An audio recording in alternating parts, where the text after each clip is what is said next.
given to the double Invincible Warrior for the side of the Kaiser as well. Now, if you take a look at what they have on the side of Impunity, they are... Oh. What, did you know that your win rate was 26% at that time? It was. I would not have signed up for this. It was. All right, which of the lineups do you like better? I prefer Kagendra's lineup at this point, right? I think at this point, Senku will be the one responsible to set the pacing. If Mai gets the first blood, gets that power spike earlier than the likes of X-Hero, it could be a very detrimental and difficult time for the side of Impunity. But of course, with that being said, history based on the facts, Kagendra don't have the best early game style. Yeah. They're gonna do well in the late game. They just gotta get themselves to there, so that they don't really have that issue, right? I'm hoping that the break that they had from Season 2, they've kind of, boot camped this, right? Like, what are the flaws that we have, and trying to, make sure that we have a better early game. But Hans getting gone on, he's gonna give up first blood. Ashing will slice him down. Yeah, history repeats itself, this time slightly different. No ganks on Hans. It's going to be a 1v1 outplay by Ashing here, and this could spell the tone of the game. Would you say that he Ashinged him to death? I'll show myself out, guys. Oh, I like that, right? It's Charlotte, so we get the shing, shing, shing. Yeah, exactly, right? Okay, all right. Nonetheless, we're going to go to the bottom lane here. Okay, this Marco Polo versus the Loom. You kind of talked about the fact that, Marco Polo is the right counter pick, but I still feel like Marco Polo really needs that space to kind of farm. Loom is a little bit more, I would say, self-sufficient, at least in my eyes. But, your thoughts on this bottom lane? He needs to wait for the usage of riding the wind because of the knockback. That's going to cancel his ultimate for sure. Once again, that's also why Megumi's Liempo is going to be very, very important at this point. Because when 0-0 uses the Fever Barrage, if they have no lockdowns, they don't have any stuns, he's going to be able to get the full potential of the damage down. Yeah. I think that control is going to be key, right? Just making sure that they have it. But okay, Senku here going in for this one. He does that. Shinobi knocks him in, but they had friends, and Kagendra makes him pay, and X-Hero is down. Well, we might be looking at Ashing. Will not be able to get that slice in onto Senku. Senku needs to watch his positioning at this point, because Ashing, backline access, easy. Ooh, Senku getting a little bit low. Almost got baited out. The splash bounce. Oh no, he goes in for this one, Ashing. Oh, with the tri-slash, didn't have the damage. Senku will just heal with the healing dew. Yep, and I don't know. I mean, that is what makes Senku good, right? But it's so scary to watch because as a Kagendra fan, maybe you're like, hey, do you really want to go in? Are you going to get the kill? Yeah. And we're going to see a lot of Mai. I think the outplay potential is definitely there. Senku is, top tier with him, with her, excuse me. Nonetheless, I think that it's a situation where you got to be careful. She's like very, glass cannon type. She has the potential for outplay, but it's kind of risky. Yeah, for sure. And let's take a look at the game now. 3.5 minutes in, we're 30 seconds away from the first neutral objectives coming out for both teams. We're tied at 1 kill apiece, but there is a 1k goal lead coming out from the side of Impunity. Yeah, it's an early lead, and that's what Impunity want to do. They play better from ahead, so to speak. X-Hero, though, kind of forcing it out, making Senku just stick to that. As the Mai, you kind of want to clear your wave as fast as possible. Black on the backside, he's going to get pushed away, and he's going to be completely ignored. But to just finish my point real quick, Mai looking to kind of push out, clear the wave, and then to make rotations. Yeah, you can see the missed comms coming in here, and Black wants to try and get something, but I don't think that's just the point yet. Oh, the Tyrant solo, who's gonna get it, and Wiro will take that one. And now it looks like, oh no, the Trevor smash was on point, connects onto 3, but Wiro will go down. And that was a huge one for Megumi. Yeah, it's a trade, but it's still a trade in favor of Impunity at this point. They want more, they need more. Oh, the wind slash a little off the mark with the Skyfall. He goes right into this one. He focuses in on a Black, and Hans will take him down. And the Skyfall, you gotta be so careful. But 0-0, he goes down as well. And looks like it's going to be a 1-for-1. Yep, that actually is going to be the scoreline for him. So 0 kills, many deaths on this point. But 0-0, there could be a comeback later part of the game. I would really love to see the itemizations on in comparison between Xiaolin as well as 0-0. Yeah, it's going to be, I mean, it's a 2-level difference. Xiaolin right now, right, versus 0-0, who's not had, I mean, dying obviously did not help, but now you're further behind.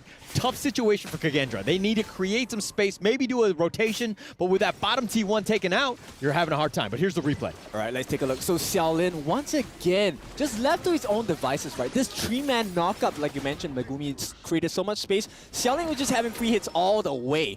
And, you know, at this point, Kagendra, I think they need to reposition themselves in fights because it's hard, right? X-Hero has been landing this oceans of tears time and time again, and it proves to be so potent for the side of Kagendra. Yeah, and X-Hero on that Lady Jean needs to be careful. Positioning, we talked about it earlier today, very key, but Senku can kind of jump on you at a moment's notice, right? It's one of those things where you need to be safe, you need to understand where you are, play a little bit defensively, but I think X-Hero really knows how to do it. He's definitely top tier with his Lady Jean.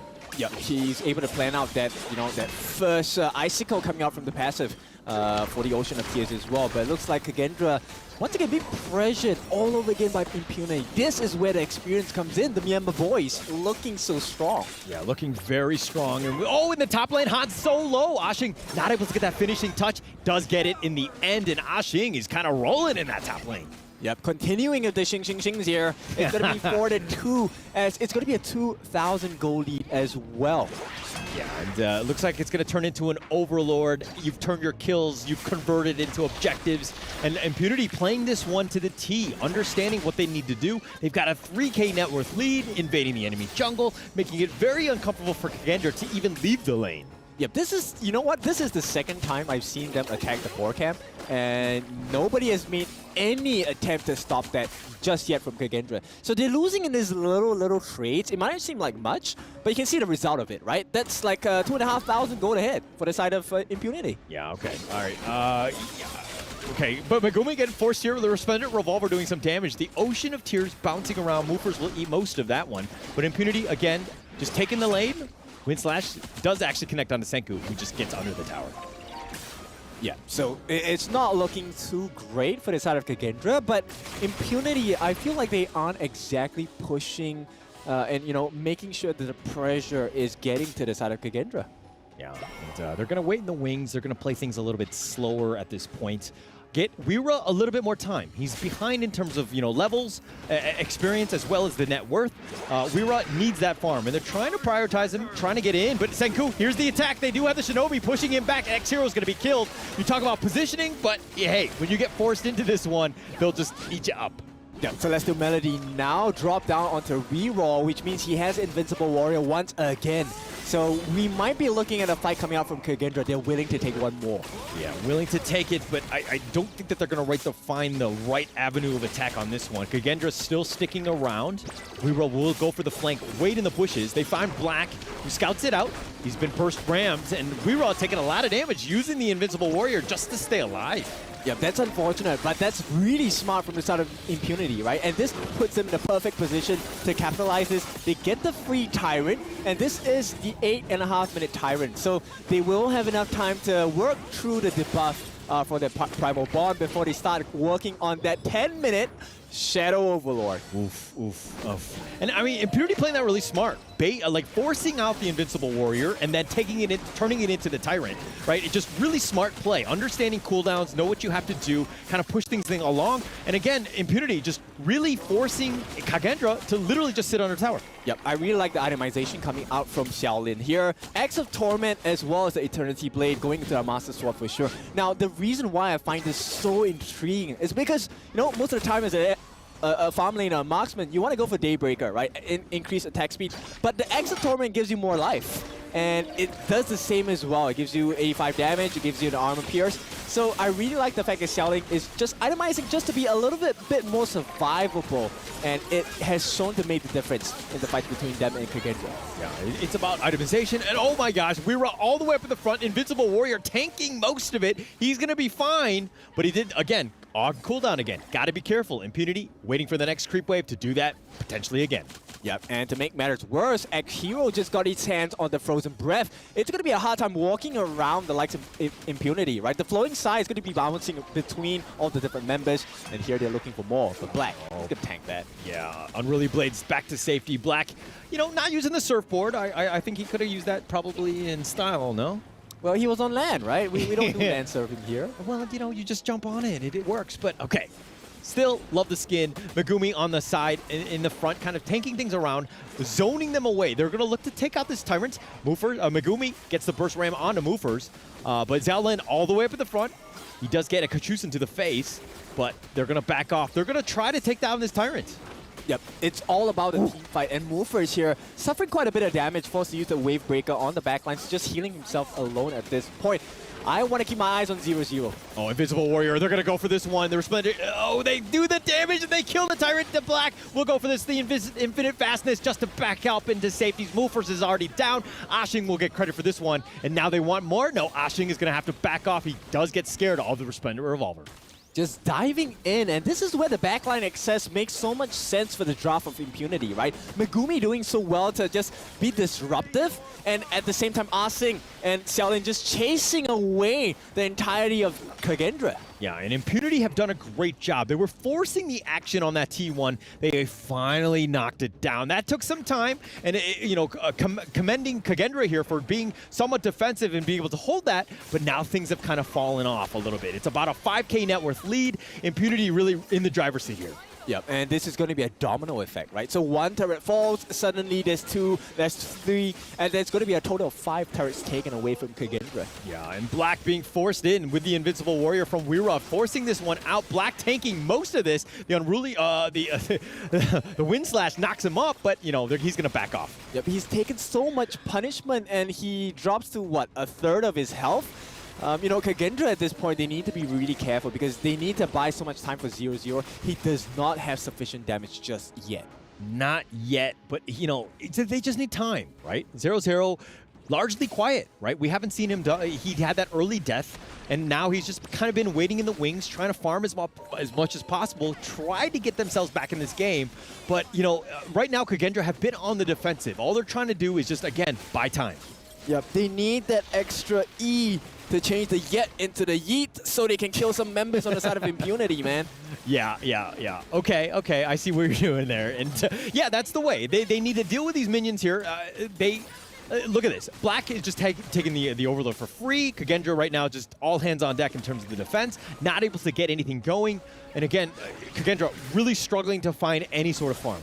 Yep. At this point, there's a lot of items that need to be built up on the side of Kagendra, right? They need that, like, void stuff done already for Senku. They need more. They need, like, probably the Starbreaker. They need, like, Axe Torment. They need Daybreaker even for the side of 0-0 to be able to melt down Black because he has been soaking. Has that made the fights difficult for Kagendra? Yeah, they need a lot more than just the Starbreaker at this point, right? I was thinking therapy, but you were going with the items, and I think the items is probably the best ramp to go. But Ashing here, just getting back to safety. He's going to be fine, but, you know, again, Impunity just doing a great job of just pushing it out. You know, with the next minion wave, they've got all 5 members here, forcing them back. 0-0, Resplendent Revolver. Oh, the backside, Weira going for this one. He does have the Infinite Warrior, the Unruly Blade, and the Skyfall. They're looking to turn this around, but Hans might have gone too deep, and it looks like he's going to go back. He's just going to go all in for this one. Hans is down for the count, and now Kagendra with only 4 members. Tough situation, but there are no minions to push. Yep, this is silver lining as Weira did not fall to that attempt. Oh, 0-0! Oh, the Fever Barrage, but he got stopped and he's going to be killed. And Impunity are like, all right, I'll take that free food. Yep, and that's the whole point, right? If you can stop the Fever Barrage, they don't have any damage. They don't have much. And Black, oh, it looks like he does go down. He was trying to go all in for this mid T3, and they're pushing all 3 towers. It looks like they've taken them. Ashing will take the top one as well, and it looks like things have crumbled. Kagendra right now, the base wide open. They need to figure out some sort of way to fortify their defense. Yep, it is a barren wasteland, and that is the case for Kagendra's base. I mean, we have seen this in Season 2. Right? Multiple times on the side of Kagendra. But this feels like where Kagendra gets to their strongest form. Strongest form, but tough, right? Kagendra really have not any space to breathe. Let's check out that replay here. Yep, this was the mistake for them. You know, the opening that 0-0 allowed for that comeback, and that really opened the doors for the base to be just taken apart from the side of Impunity. I'm going to rate that Marco Polo play as a 0-0. Well done. I'll show myself out again. All right, but Impunity here, like literally just backing off, regrouping, understanding that they have full control of this game. Tough situation for, you know, Kagendra, right? Getting back into this one, they're going to have to find some sort of way, but the lanes are all kind of pushing. Ashing is pushing the bottom lane. Just really, really, you know, no space to breathe. Yep, someone needs to find Xiaolin on the side of Kagendra, right? Until then, it's not going to be any easier for them, and it might be the end of the game for them at this point. Yeah, might be the end here. Ride the wind, knocking him up. Weiro backing off, and he's going to have to heal just to keep himself alive for this one, just to sustain. They need to deal with the minions. Xiaolin just picking him off from afar with the flaming palms, making it difficult. Kagendra right now just backing off, just trying to survive. Yep, movers just continually using the ult to try and push them away, slow them down. Anything that helps them at this point is great. But there's one thing, Ashing actually has the Sage's Sanctuary, and that's going to be 6v5 technically. Technically, yeah. I mean, going into this one, yeah, they're going to have to do this one. Oh, they're going to go for this one. The Fever Barrage, the Stasis keeps him alive. Splendor, that is. And Black still up in the front line. Infinite Vastness, he's going to back off. He's going to use it to regroup. Senku's looking for the flank, but he's at half-life. Does need to be careful on that backside. But Ashing will push out the wave, not really worry about Senku. Okay, so Impunity, they took that fight. They didn't get punished too hard. But there's a couple of things that Kagendra needs to notice, right? Number one, Xiaolin did get down to half his health. So they're doing something correct here. Okay, you're looking at that as a win of just half-life. Like, I guess baby steps, right? Yeah. Okay, okay, all right. So, I mean, that makes sense. I just think, you know, it's a tough, like, really not a good situation to be in. It's one of those things where you need to get the pick off, but they, you know, Impunity have done such a good job of protecting Xiaolin, who's done amazing job. I don't think he's died a single time this game. We're going to have to check that one out. Yeah, for now, I think that is a fact. I don't think at this point, once again, Kagendra, they're holding on. It's about a 7k gold advantage, but Senku doing really well for himself with the itemizations. You know, at this point, I think the game could stand on Senku's positioning. Yeah, and okay, so if you're Kagendra though, what are you looking to do? How do you get back in this game? Oh, well, I think they have to burst someone down, right? Or at least steal this objective. Can they do it? It's not going to happen. Not going to happen. Black will take credit for this one. Weiro getting whittled down. Movers is going to be actually the first to fall. Xiaolin gets credit, and 0-0 down again. It's an all-out retreat. The burst ram knocking him up. Weiro can't even get back into the base. He's going to be focused here with that wind slash, not slowing him down. But on the backside, Ashing continuing to fight. You talked about the Sage of Splendor, and that's going to be the expended one. Senku is down. The base is wide open, and it looks like they're going to close house, pad that KDA, maybe get Hans. No,